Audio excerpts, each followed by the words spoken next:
Nice.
The universe.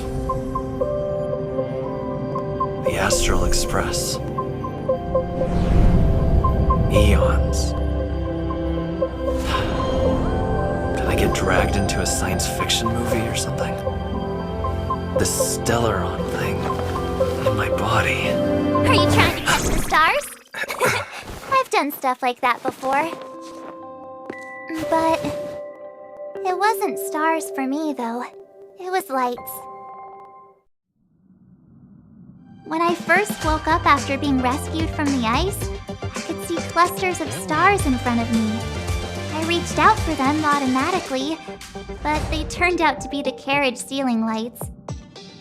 The whole crew was watching me. It was pretty embarrassing.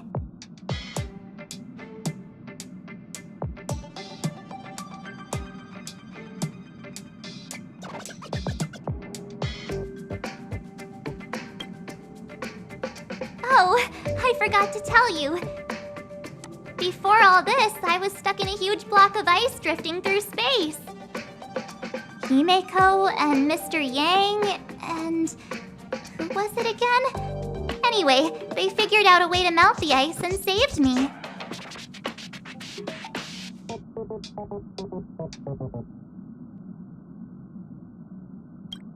I don't remember a thing. Who I am, where I'm from, my name. It's like everything was erased from my mind. March 7th was the day they found me, so it stuck. Ever since then, I've been hanging out on this train and following it to whatever destination it decides to stop at. I'm hoping that one day, I can find my past. What am I talking about this for? A way to get everyone down, huh?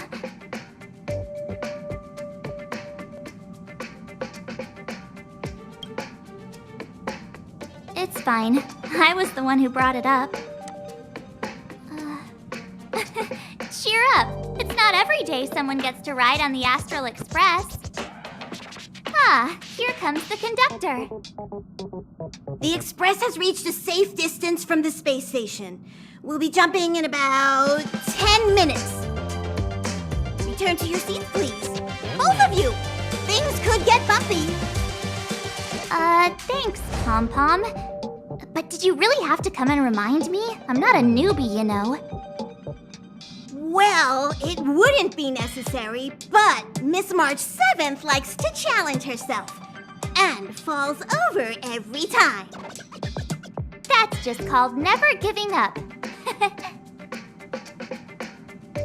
Conductor, can I get a juice, please? Thank you! We're jumping in 5 minutes. You can have something to drink when it's over. But I'm thirsty now. Oh, don't worry about me. I just want to see if I can stay on my feet this time.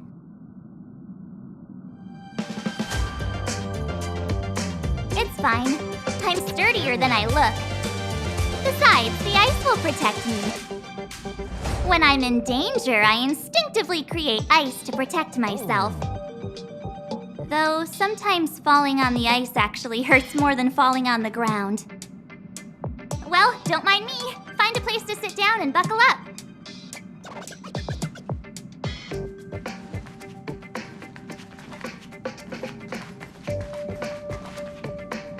Jumps are like this. They may feel novel the first few times, but you'll slowly get used to them after a few more.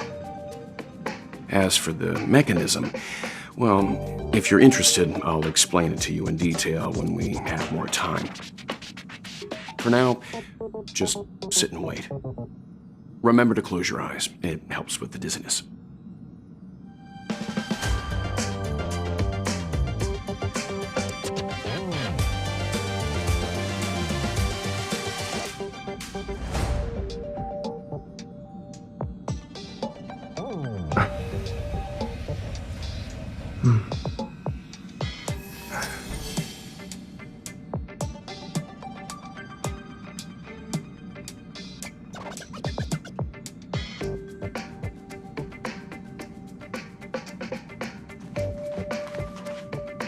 Our next stop is a small planet called Eurylos 6.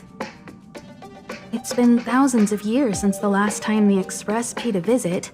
The databank shows it was a lush and beautiful place. But after all this time, it's possible that dramatic changes have occurred.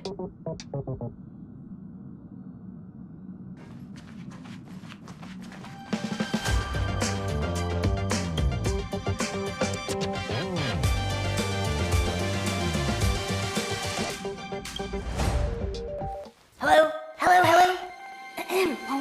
All passengers, please return to your seats. The train is about to make the jump. Hold on, everyone. I won't fall over. I won't fall over. I won't fall over. 5, 4, 3, 2, 1.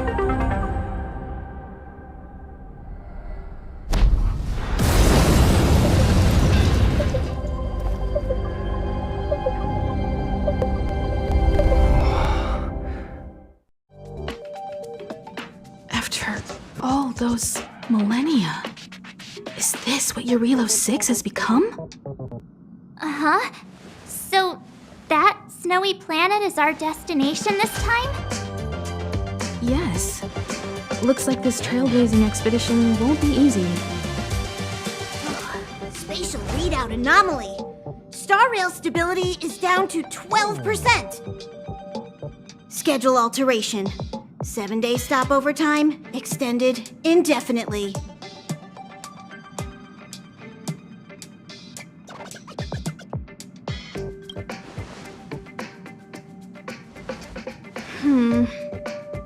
The complex locality of this world has been affected somehow. The star rail has been blocked off by something. Take an ordinary train as an example. It's like the tracks up ahead have suddenly snapped, and the way forward leads straight into a collapsing abyss. The only sensible thing to do would be to brake hard, right? If we try to force our way ahead, there could be a hefty price to pay. This again? Don't tell me. It's gotta be. The results of the preliminary analysis are here. The anomaly stems from a Stellaron, as always.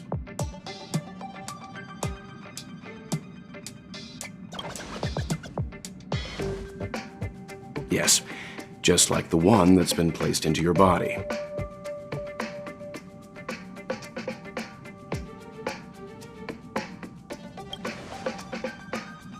Don't worry, it's not the first time our route has been obstructed by a Stellaron. Stellarons are clouded in mystery. Even Herta isn't able to fully understand them. But at least we know how to neutralize their influences. The only thing we can say for sure is that their arrival causes massive changes to civilizations and ecosystems. They also generate distortions in space, such as fragmentums. There must be an inextricable connection between the Stellaron we're dealing with here and Eurilo 6 becoming a frozen planet. Our current theory is that Stellarons are seeds of disaster, planted by a certain eon throughout the universe.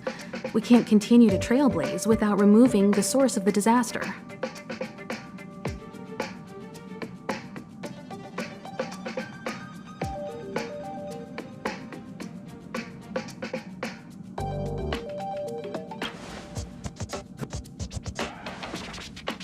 It's empowering, looking out at a world from a window like this. But when you set foot on the planet itself, you realize how small and helpless you really are. Just like them. I'd like to entrust this trailblazing expedition to March, Dan Heng, and you. The objective is clear. Find the Stellaron responsible for the disaster and the spatial distortions, and bring it back to the Express. We'll deal with the rest. Awesome! We get to work as a team again!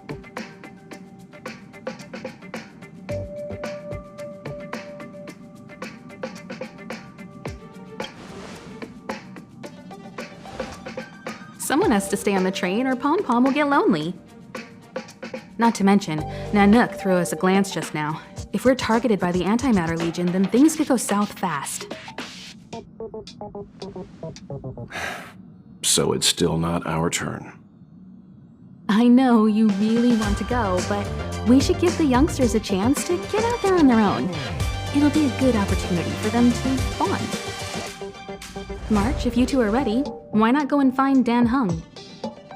He's probably already started collating the ecological data and survey results for Eurilo 6. It's always good to know more about the destination before you start a journey.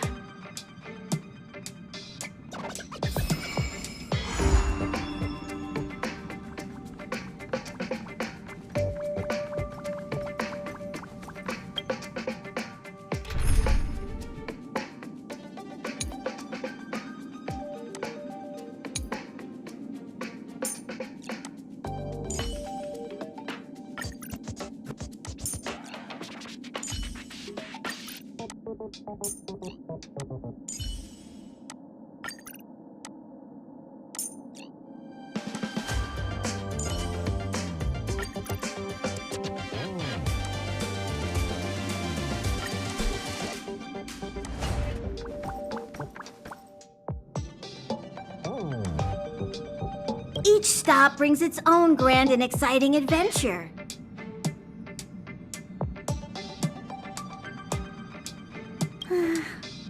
No. Pom Pom can't leave the train right now. Pom Pom's so dejected all of a sudden.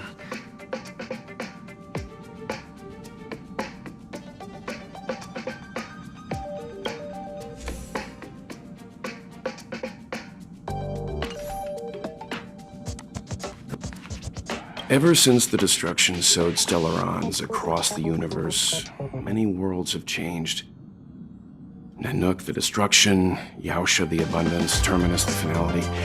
I've seen and learned a lot in my time, but I still struggle to understand some of the Eon's actions.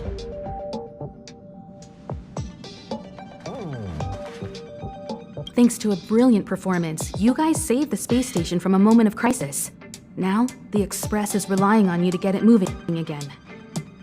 Remember, there are 4 things we do when we arrive at a new world: explore, understand, establish, and connect.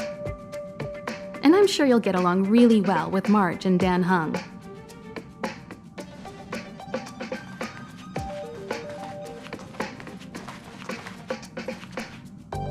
A planet covered in snow and ice. Will I find my answer here? Whoa! Don't sneak up on me like that.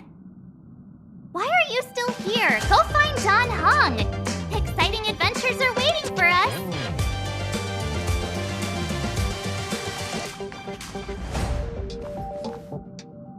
Are you doing okay after your first jump? Dizziness or retching are normal reactions. You'll feel better once you get used to it.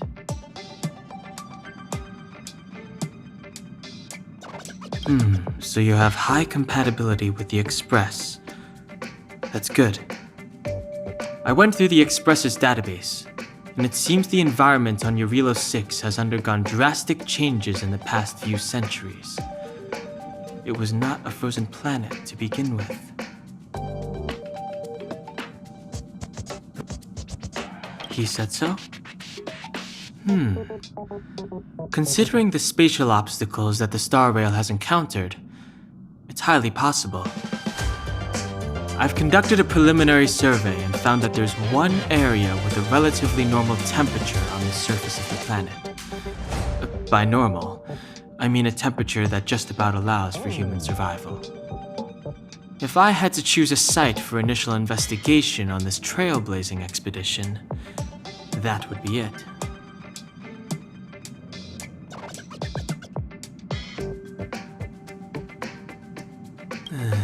As I expected. Before you came, whenever March wanted to go anywhere, Himiko would make Mr. Yang and me go with her. And even after you arrived, I didn't suppose I'd be the one to be liberated of that duty. I assume the trailblazing objective this time is to find the Stellaron on Eurilo 6 and dispel the effect it's exerting on the Star Rail. Right? I see.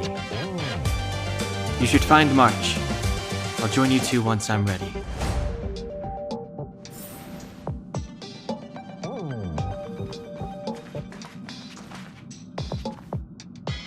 Did you talk to Dan Heng?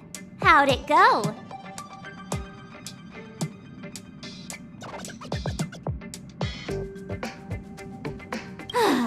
That's our Dan Heng.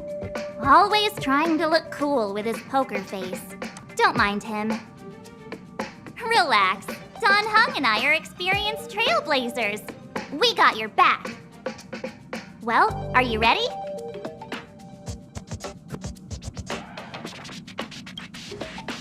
When I first saw this planet, I thought, a world covered in ice. Could it have something to do with my past?